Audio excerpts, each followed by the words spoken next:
विरार महानगरपालिका साधारणतः 12 वर्षापासून ही मॅरेथॉन स्पर्धा आयोजित करत असते।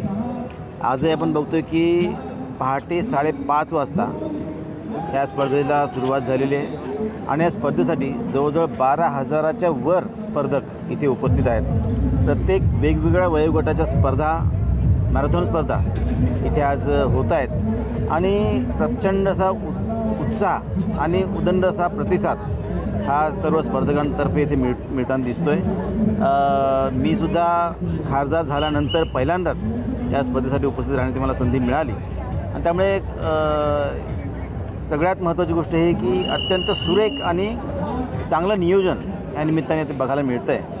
कारण आंतरराष्ट्रीय दर्जाचं जे नियोजन पाहिजे त्या प्रकारचं नियोजन वसई विरार महानगरपालिकेने केलेलं आहे। त्यामुळे वसई विरार महानगरपालिकेचे सर्व अधिकारी, कर्मचारी यांचं खूप कौतुक आहे आणि या स्पर्धेमधून जे स्पर्धक निवडले जातील त्यांना निश्चितच राष्ट्रीय स्तरावर किंवा आंतरराष्ट्रीय स्तरावर ही मॅरेथॉन स्पर्धा खेळण्याची संधी मिळण्याची एक चांगले व्यासपीठ या निमित्ताने उपलब्ध झालेलं आहे। त्यामुळे सगळ्यांचं खूप खूप अभिनंदन।